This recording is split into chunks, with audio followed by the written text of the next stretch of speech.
20장 1절로 6절 말씀했으니까 어제 부활에 관한 천년왕국 오늘 누가복음 20장 말씀을 듣고 싶다고 하셨는데, 그럼 어제의 어떤 맥락에서 우리가 부활에 관한 이야기를 좀 하는 게 좋을 것 같아요. 부활의 자녀들은 어떠한 사람들인가에 대해서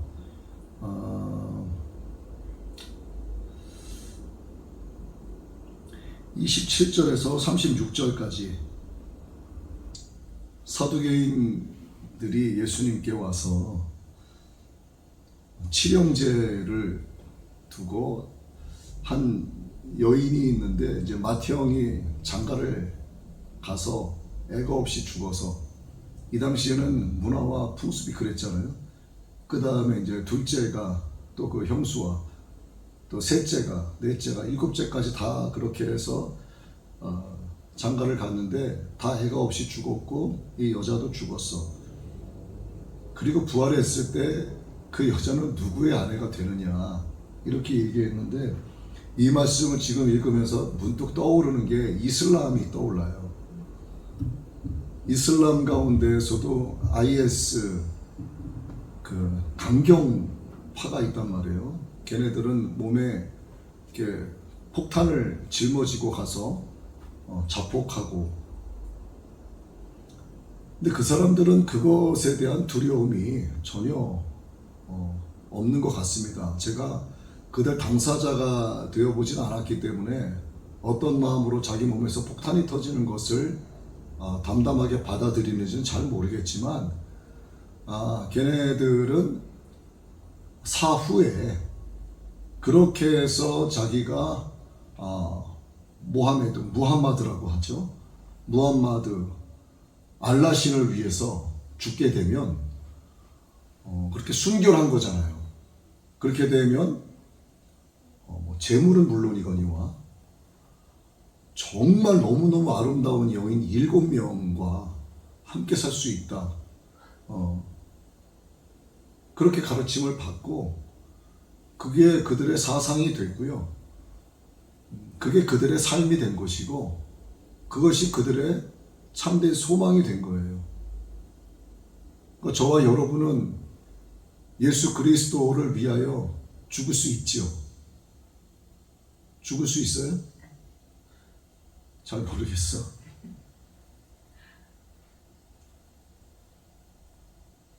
우리 기독교에서는 교리를 가르치거나 말씀을 증거할 때 주입식으로 하지 않아요. 말씀을 권면을 하고 증거를 하고 선포를 하는 거지 주입식 교육이 아니란 말이에요. 그런데 이단들의 특징이 무엇입니까? 걔네들은 주입식이에요. 완전한 프로그램에 의해서 완벽한 커리큘럼을 완벽하게 주입시키는 거야. 그러니까 성경을 하나하나 가지고 꼬리를 잡기 시작을 하면은 그 사람들을 따라갈 수가 없어요. 이 말씀이 나올 땐 이걸로 받아치고, 이것에 대해 이 말씀이 나올 때는 몇 가지 사안이 있는데 이 말할 때는 이 말씀 갖다 대고, 이 말할 땐 저 말씀 갖다 대고, 완벽한 공식에 의해서 가르치기 때문에 그거를 수개월간 공부를 하고 또 시험도 치르고 그러는 걸로 알고 있습니다. 그럼 이슬람은 안 그럴까? 여긴 더 하죠. 오직 알라, 무함마드 이래서 자기들이 몸에 폭탄을 두르고 자폭을 해서 테러를 해서 자기들이 순교를 하면 그러한 영원한 소망이 자기들에게 있다라고 하는 그런 것으로 인해서 오히려 내가 그렇게 하겠다고 지원하는 그런 청년들도 있는 것으로 그렇게 알고는 있습니다. 그런데 오늘 사두개인이 부활에 관한 논쟁을 펼치고 있어요. 어떻게 보면은 예수님을 곤경에 빠뜨리기 위한 그러한 논쟁일 수도 있고, 정말로 궁금하기 때문에 죽게 되면 그럼 7형제 중에 누가 그 여인과 부부가 되겠으며 누구의 아내가 되겠느냐, 그 여인은. 근데 예수님께서는 명확하게 말씀을 하시죠. 이 세상 사람들은 장가도 가고 시집도 가지만 저 세상 죽은 자 가운데서 부활을 얻기에 합당히 여김받은 자들은 장가가고 시집가는 일이 없다. 그리고 그들은 다시 죽을 일도 없다. 천사와 동등하다. 영적인 존재가 된다는 거죠. 부활의 자녀로서 그들은 하나님의 자녀다. 이렇게 말씀을 하셨는데, 이 대답하신 내용 가운데 우리가 약간 주목을 해야 될 부분이 있어요. 부활함을 얻기에 합당히 여김을 받은 자들이란 말씀을 하셨어요. 부활을 얻기에 합당히 여김을 받은 자들. 그럼 그들이 누구일까? 하나님께서 많은 믿는 자들 가운데 누구를 부활을 얻기에 합당히 여기고 계실까? 하나님께서 지금 말씀을 증거하고 있는 이 현명인 목사를 합당히 여기실까? 아니면 말씀을 듣고 계시는 여러분들을 합당히 여기실까? 아니면 여러분 가운데 누구는 합당히 여기시지만 누구는 가라지로 여기실까? 우리는 알 수가 없어요. 여러분의 신앙적 양심은 그것을 알 수도 있습니다. 근데 하나님께서는 공의로우신 분이시기 때문에 우리가 아무리 겉으로 보기에 신앙생활을 바르게 하는 것 같고 하나님의 말씀을 청종하기를 기뻐하고 내가 참된 예배자의 삶을 살아가기를 원한다고 할지라도 그 심령 깊은 곳을 하나님이 감찰하시기 때문에 그 사람 중심에 하나님께서 죄로 여길 만한 것들이 있을 수도 있다는 거예요. 분명히 있을 수도 있다는 겁니다. 그래서 우리가 미처 기억하지 못하는 그런 과거 오래전의 죄악들까지도 우리 안에 다 있는데, 그러한 것까지도 주님께 우리가 용서를 구하고 내가 미처 생각나지 않는 것까지도 주님은 아시터이니 나를 불쌍히 여겨주셔서 주님의 보혈로 덮어주셔서 나를 용서해달라고 우리는 간구해야 되겠죠. 중요한 것은 하나님께서 부활에 합당한 자로 여길 수 있는 자가 누구인가가 우리는 좀 생각을 해봐야 될 문제예요. 우리가 일상을 살아가면서 많은 언행을 하면서 살아가는데 언행의 동기와 목적이 분명히 있습니다. 내가 가정생활을 유지하는 동기와 목적은 무엇이고, 내가 부모님을 대할 때에 내 마음에 부모님에 대한 어떤 마음이 생기고, 내가 주의 성수를 하기 위해서 교회를 갈 때 내가 가서 주의 성수를 왜 하려고 하는지에 대한 동기와 목적이 분명히 다 있어요. 모든 일에는 그렇습니다. 내가 정말 하나님의 말씀을 듣기 원하고 내 온 마음을 다해서 하나님을 경배하기 원해서 내가 가는 것인지, 아니면 교회 가지 않으면 불안함이 조금 있고 가지 않으면은 아는 분들한테 자꾸 전화가 오니까 그게 싫어서 가는 경우도 있을 수 있고, 어쨌든 간에 우리가 모든 말과 모든 행동을 하는 데 있어서는 거기에 따른 동기와 목적이 반드시 마음 가운데 내재하고 있다는 사실을 우리는 부인할 수가 없습니다. 그런데 그 동기와 목적을 하나님이 살피신다는 거예요. 그래서 합당히 여김을 받은 자들은 장가가고 시집가는 일이 없다. 그들이 부활을 얻기에 합당한 자들이다. 이렇게 말씀하시는데, 우리가 지금 살고 있는 세상 자체가 영원한 세상이 아니고 한 번쯤은 누구나 다 겪게 되는 사망의 세상입니다. 예수님께서 죽으신 지 나흘이 돼서 냄새가 나던 나사로를 살리셨어요. 나흘째. 요한복음 11장의 말씀에 나오죠. 나인성의 또 과부의 아들도 살리셨고, 회당장의 아들, 회당장 야이로의 딸을 또 살리셨죠. 자, 지금 여기 제가 세 사람을 이야기했어요. 죽은 지 나흘 된 나사로, 그리고 나인성의 과부의 아들, 회당장 야이로의 딸, 예수님이 살리셨는데, 이런 경우를 두고 이들에게 부활했다라고 적용할 수 있을까? 적용이 안 되는 거예요. 이거는 그들은 그냥 소생한 겁니다. 소생해서 살다가 결국 모두가 때가 되어서 다시 죽는 거예요. 그런데 우리 예수님은 무덤에서 사흘 만에 사망 권세를 완전히 짓밟아 이기시고 죽은 자 가운데서 승리하시고 일어나셨습니다. 이게 부활이죠. 그리고 영원한 영광의 하나님 보좌 우편으로 승천하셔서 영원하신 하나님으로 계십니다. 이분께서 잠자는 자들의 부활의 첫 열매가 되셨죠. 고린도전서 15장 20절의 말씀이죠. 예수님께서 부활체가 되셔서 제자들에게 나타났을 때 제자들은 예수님이 예수님인지 잘 알아보지 못했어요. 그리고 막 벽도 통과하고 막 그러셨어. 같이 밥 먹다가 갑자기 사라지시고 그러셨어. 이게 부활체의 모습을 예수님께서 우리에게 보여주신 거예요. 그러면 우리가 부활했을 때의 모습은 어떨 것 같아요? 답은 나와 있습니다. 이미 예수님과 같아요. 같은 부활체의 모습으로 우리는 주님께 나아간다, 그 얘기입니다. 이것이 영원한 하나님의 영광으로 나아가는 부활이지, 죽은 자가 잠시 죽었다가 뭐 1시간 만에 깨어났다, 이것은 부활이라고 할 수가 없죠. 사람은 영원하신 하나님께 영원토록 영광 돌리기 위해서 창조되었어요.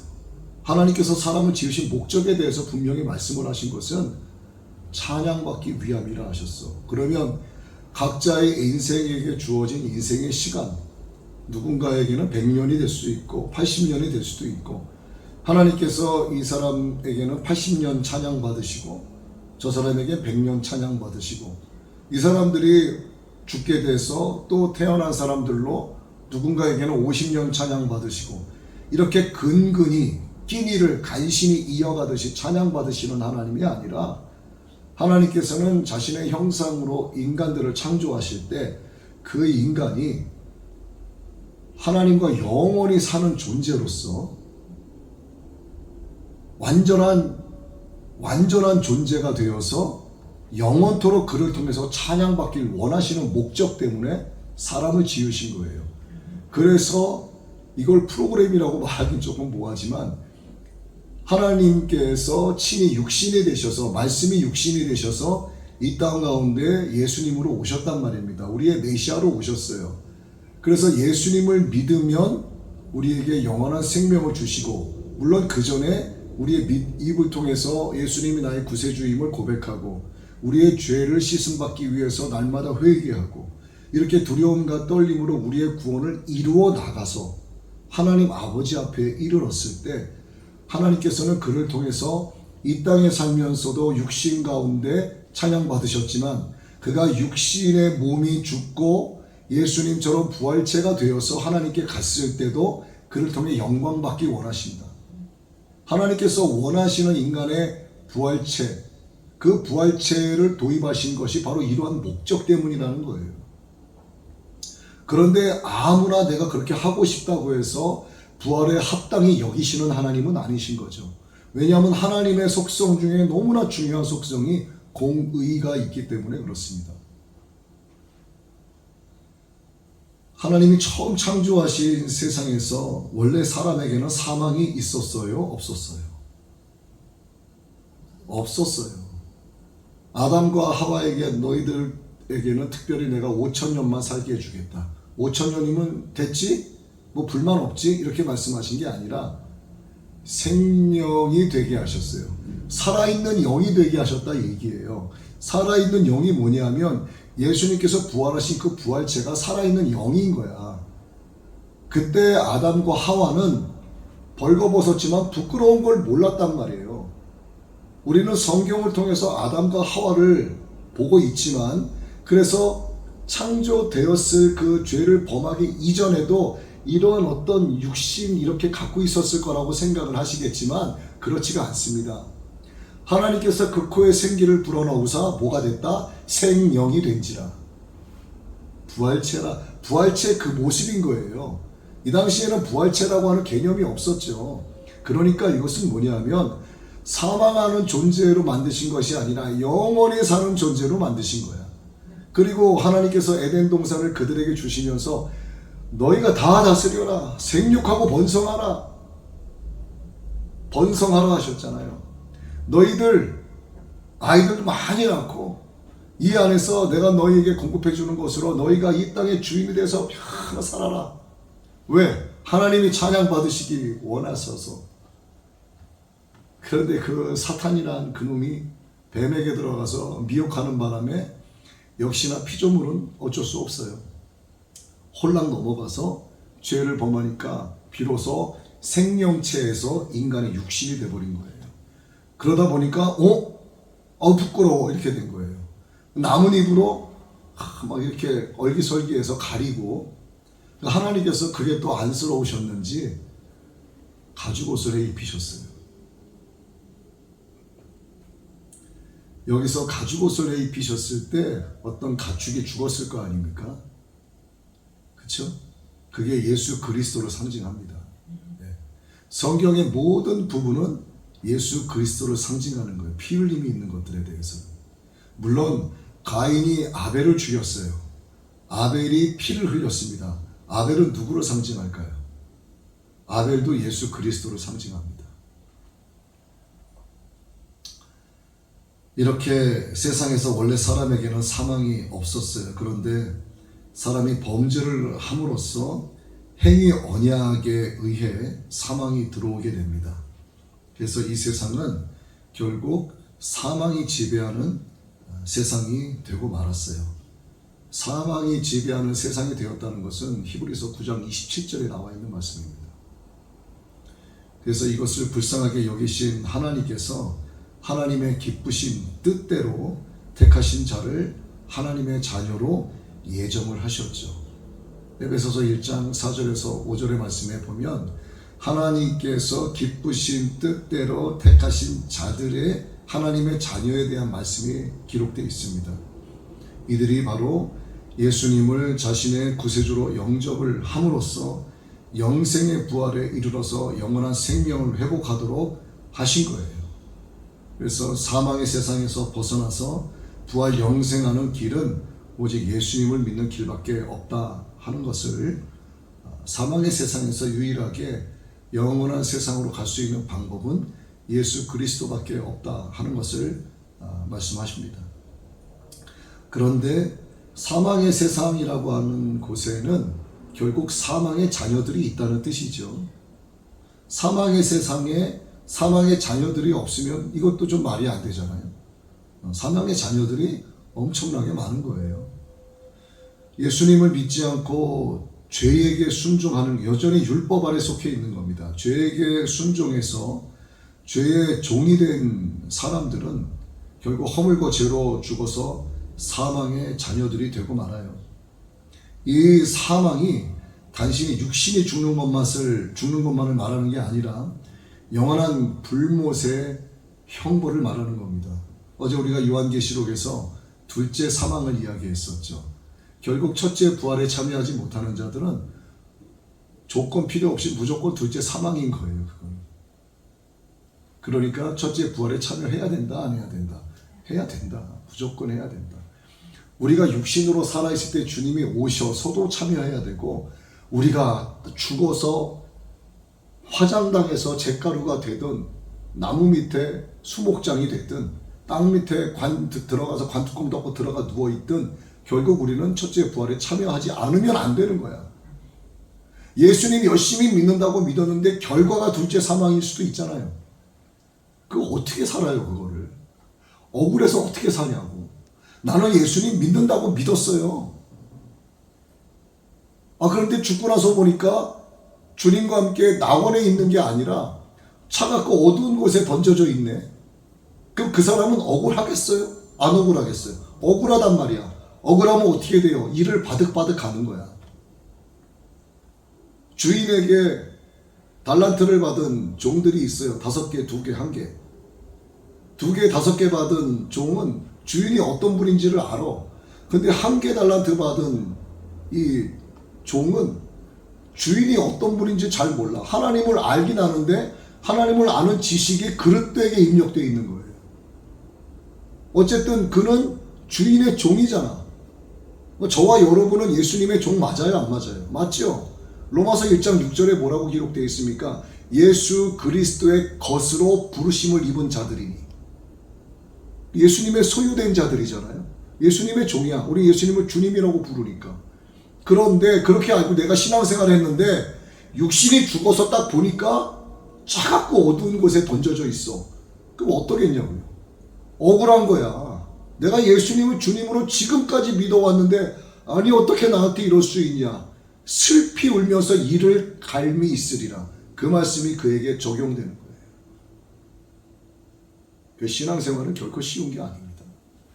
진짜 내 마음 깊은 곳에 있는 동기와 목적이 무엇인지를 하나님께서 다 보고 계시거든요.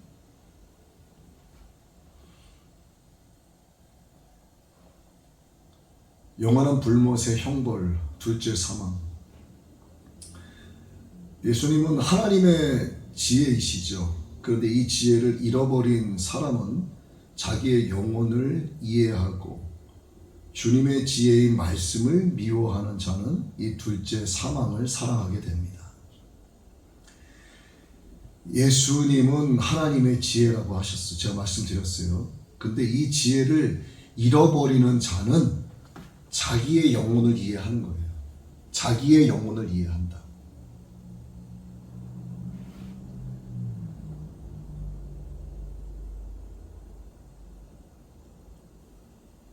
이 영혼을 주신 나에게 영원한 생명으로 갈 수 있는 것이 이 육신 안에 들어있지 않습니까? 내 영과 혼이 있잖아요. 이것을 주신 하나님을 생각하는 것이 아니라 오직 나만을 생각하는 거예요. 그는. 그 자신의 자아, 나의 자아가 자신을 움직이는 주체라고 생각을 하는 거야. 사람들은 예수님을 믿지 않아도 영혼이란 이야기를 합니다. 영혼이란 말을 거론해요. 그건 뭐냐면 자신의 영혼이 자신의 자아라고 생각하는 거야. 자아와 영혼은 같은 맥락인 거예요. 그러니까 자기의 자아를 높이기 위해서 애를 쓰는 거야. 이거는 뭐냐면 하나님의 지혜를 잃어버린 자들에게서 나오는 현상인 거예요. 그러니까 그는 뭐냐면 나는 날마다 죽는 자가 되지 못하는 거야. 날마다 나를 살리기 위해서 애를 쓰는 거예요. 안간힘을 써가는 겁니다.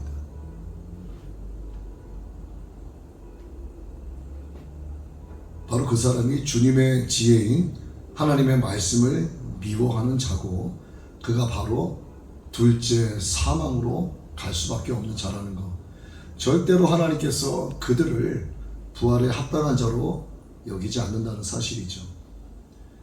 자, 그러면 사망의 세상에는 사망의 자녀들만 있는 게 아니라 사망을 이긴 자들도 있겠죠. 예수님의 이름을 믿는 자들은 심판에 이르지 않고 사망에서 해방돼서 부활 영생합니다. 그래서 영원토록 부활의 자녀로서 천사와 동등으로 하나님을 섬기게 된다. 이렇게 말씀에 기록이 되어 있어요. 그러니까 이 사두개인들은 예수님께 이러한 질문을 했을 때 몇 가지로 볼 수가 있습니다. 하나, 영생이 무엇인지에 대해서 정말 모르기 때문에 질문했을 수도 있어요. 아니면 두 번째, 예수님을 시험하기 위해서 곤란한 답변을 듣고 싶어서 거기에 따른 꼬투리를 잡기 위해서 어떻게 해서든 죄목을 찾아내기 위해서 이렇게 질문했을 수도 있습니다. 그런데 제가 이 말씀을 지금 보면서 가만히 생각을 해보니까 이들은 정말 모르는 사람들이에요. 영생이 무엇인지를 몰라요. 예수님을 시험하는 것조차 할 수가 없고 그런 능력조차도 없는 사람이야. 내가 누군가를 시험하기 위해서는 내가 시험하는 그것에 대해서 내가 알아야 되겠죠. 알아야지만 이 사람을 시험할 수 있어.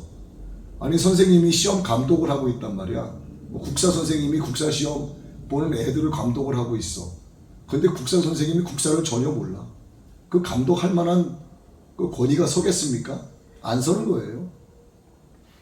사두개인들이 예수님을 시험하기 위해서는 부활이 무엇인지를 알고 영생이 무엇인지를 알고 사후의 내세에 어떻게 된다는 것을 잘 잘 알면 예수님을 시험할 수도 있는데 이 사람들은 완전 깜깜 먹통이에요. 너무 모르기 때문에 질문도 정말 예수님 보시기에 너무 어리석은 질문을 하신 거야. 결국 이 세상은 말씀을 정리해 보자면 사망의 세상인데, 사망의 세상에는 사망의 자녀들이 있고 사망을 이긴 자들이 있다. 하나님의 지혜를 미워하는 자들은 결국 둘째 사망, 하나님의 지혜는 곧 예수님이시란 말이에요. 예수님을 미워하고 하나님을 마음에 두기 싫어하니까 결과는 하나님께서 부활에 합당히 여기는 자들의 대상이 되지 않는다. 그러나 사망의 세상에서도 사망을 이기는 자들이 있다.